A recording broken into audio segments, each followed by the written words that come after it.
Hello, welcome to Gurukul's CAT 100 series, a series that's designed specifically to take you from your study room to the corporate boardroom. I am Prady Sharma and this is Verbal Mastery with Prady.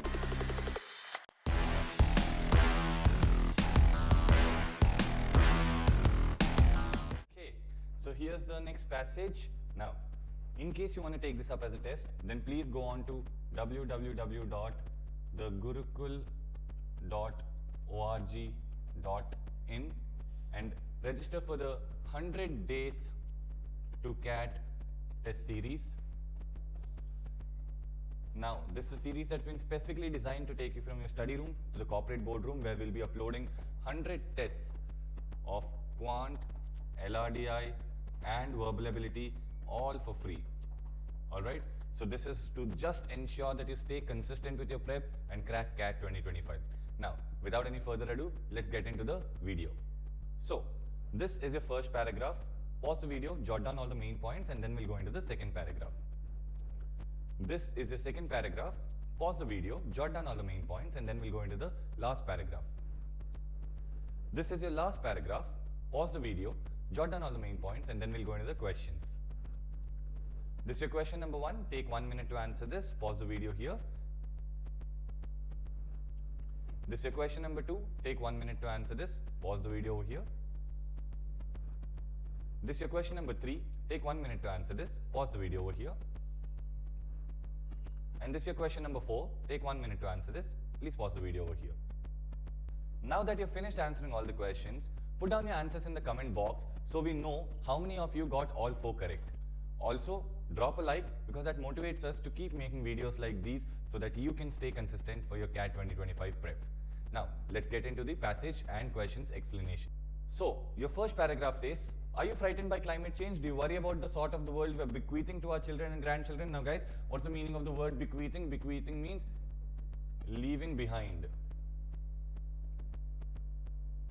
Okay, it means leaving behind. Now, in the words of science writer and the author of The Uninhabitable Earth, David Wallace Wells, no matter how well informed you are, you're surely not alarmed enough. That means no matter how much you know, you're not worried enough about the earth. Okay, I would put it even more strongly. So the author says that he'd want to be more strong about this, a proposition that David Wallace Wells has given. If the fracturing of our once stable climate doesn't terrify you, then you don't fully understand it. Fracturing, okay, in this context, breaking down of. Okay, if the breakdown of our once stable climate, that means something that was very nice once is now completely broken. Okay, if that doesn't scare you, then you don't understand it completely. The reality is that as far as we know, and in the natural course of events, our world has never in its entire history heated up as rapidly as it's doing now. That means the world is the hottest. It's being heated up the most right now. Okay, nor have greenhouse gas levels in the atmosphere ever seen such a precipitous hike. Now guys, again, this word precipitous means extremely steep. Okay, in fact, I can even go ahead and say it is dangerously steep as far as this context is concerned. Okay, steep again is increasing. Okay, so there's never been such a great increase, a dangerous increase in the greenhouse gas level, and there's never been a time when the earth heated up so much in its entire history. Okay, think about that for a moment. We're experiencing in our lifetimes a heating episode that's probably unique in the last 4.6 billion years. That means this is the first time, this is the only time that the earth has heated up so much in 4.6 billion years. Okay, let's go to the next part of. Okay, so let's go to the next paragraph.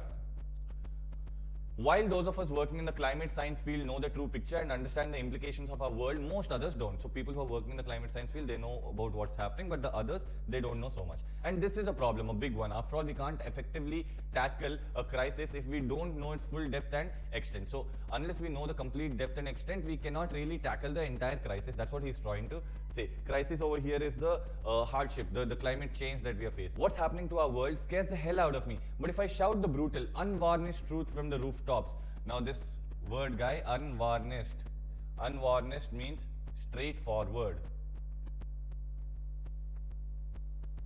Okay, so if they shout out the straightforward truth from the rooftops, will this really galvanize? Again, nice words in this passage, guys. Galvanize means to motivate you. Okay, so will this motivate you and the others into fighting for the planet and your children's futures, or will it leave you frozen like a rabbit in the headlights, convinced that all is lost? So The reference over here is that, when the rabbit jumps out of the bushes and comes onto the road, and there's a, car or some kind of vehicles coming where the headlights are blaring at it, the rabbit does not move. It's convinced that, okay, its life is over, it's done for, and it does not move. So what will happen to you if the author tells you the complete truth? Will you start getting motivated and act for your children's future and your future? Or will you just think that, okay, everything is over, everything is lost, and you will just stand there without doing anything? It's absolutely critical a question. So that is the question in the passage. With politicians and corporations unable or unwilling to take action rapidly enough to stymie emissions. Again, guys, nice word here. Stymie means reduce or stop.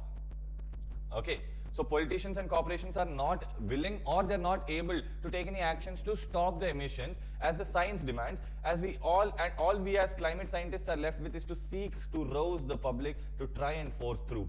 Again, over here, rouse means wake from sleep, to wake someone up from sleep. So all these scientists can do is try to wake us all up from our sleep and try to force through. Okay, why are the ballot box and consumer choices the enormous changes required to curb global heating? So ballot box means our voting and all. Okay, so to change the governments, and consumer choices, if we are more environmentally friendly, the brands who will be profiting from us will definitely try to be more environmentally friendly. So these are the kind of changes that these climate scientists are hoping for. But would telling it like it is do the trick, or would the burden of truth be too much to bear? That means if I tell you exactly the way it is, will it be actually helpful, or will that truth be too much for you to handle? Okay, a major psychological study published in by the scientific journal Lancet Planetary Health in 2021 found that most 16 to 25-year-olds in 10 plus countries across the globe were moderately to extremely worried about climate change, but more than half felt overwhelmed and powerless to act. That means, yes, people are worried, the youngsters are worried, but they feel that they cannot do anything about it. They don't have enough power to do anything about it. It would seem reasonable to argue on that basis that painting an even worse picture wouldn't help. That means what we already know, we are feeling helpless, we are feeling powerless. If we know the complete picture and how bad it is, okay, obviously we will feel more powerless, and that is the kind of argument. On that basis, he is arguing this. Okay, but if that's the case, does it mean that we shouldn't provide people with the full facts even if they are too scary? Surely not. So he asks a question. Just because the facts are too scary, should we stop providing those facts to the people? And then he answers, surely not. That means we should provide the facts. Okay. In fact, this isn't a matter of scaring or not scaring people, but of informing them, because they're not trying to scare us. It's not about scaring us or not scaring us. It's just to tell us what actually is happening. As a climate scientist, it's my duty to tell you about what's happening to our world, whether it engenders fear or not. Again, guys, one nice word over here. Engenders means causes. Okay, even if it causes fear in some people, as a climate scientist, the author's duty is to tell you people about what is really happening to the world, and now what it does to you is not in his hands. Now that we've finished the passage, let's get into the questions explanation.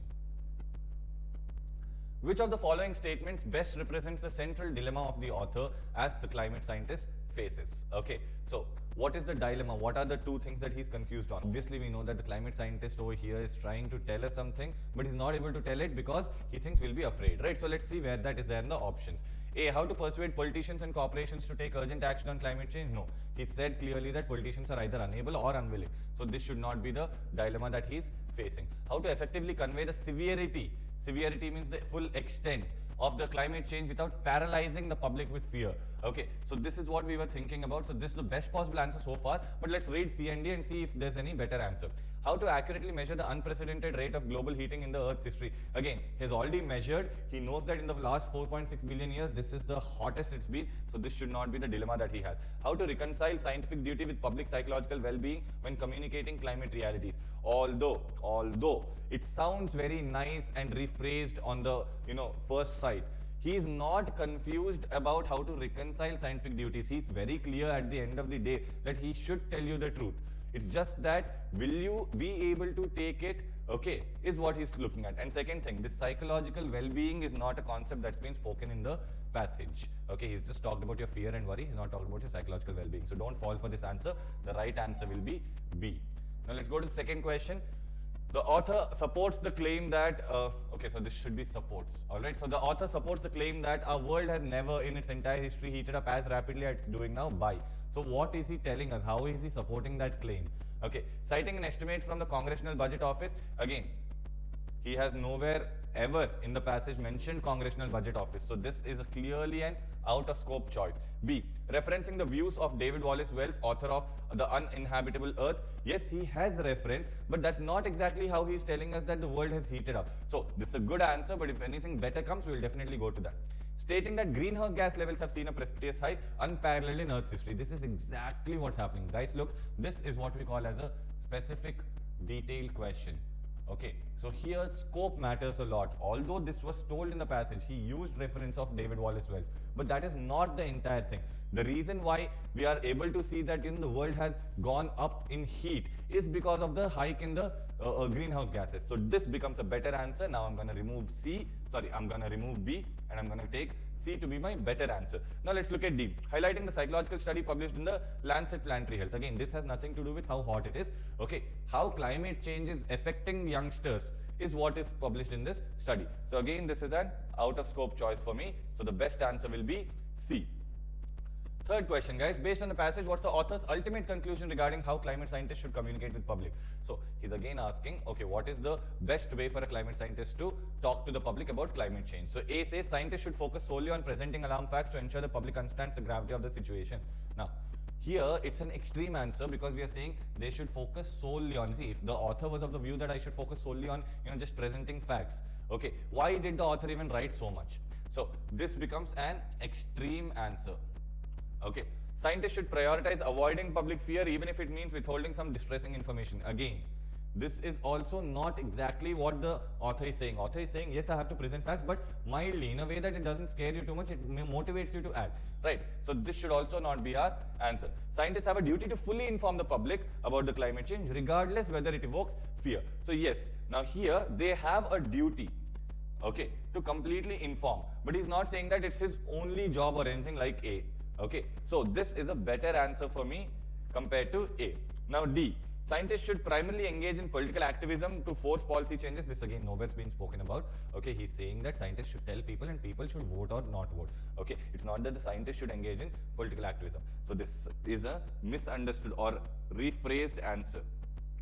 Okay, so I'll call this as a faulty rephrasement. The best answer now becomes C, and then we'll get into the last question. The author implies that a major challenge in galvanizing public action, again galvanizing, motivating public action on climate change stems from. So where does this come from? The public's inherent skepticism towards scientific consensus. In the passage is nowhere told that the public does not believe in the scientific consensus or the scientific results that have been provided. So I'm going to eliminate this. This will become an out of scope choice for me. The widespread belief that climate change is a natural phenomenon beyond human control. Again, nowhere has he told that people do not believe that it's under their control. Okay, so he's nowhere told that it does not, people do not think that it's under their control. They just get overwhelmed if they know the whole thing. So this also can be removed. A lack of full comprehension of the crisis, true scale and implication. Now this is the point. If people know everything, they will be motivated is what the author is telling in the passage. So this should be the best answer possible so far. The public's over-reliance on politicians and corporations to solve environmental issues. Again, is not told that the politicians and corporates are the ones to solve the issues. People are relying on them is not being told. Instead, he said that people should be more, open to changing governments and, boycott, in a way, making different consumer choices to force these people to work towards climate change. So I can remove this as well. The best answer now becomes C. So now that we've come to the end of this video and we've finished all the question explanations, please tell me in the comments how many questions you've gotten correct. Drop a like because that helps us make more videos like this to help you crack CAT 2025. Share this video with all your not so galvanized friends to make them motivated about CAT 2025. I'll see you in the next one. Hope you enjoyed learning from today's session. This series is designed to help you with your CAT preparation and practice daily. We are with you in this journey. To watch the next video, click here. And to watch Gurukul's CAT 100 series, study room to boardroom, the entire playlist, click here. If you learned from today's session, like, share, and subscribe.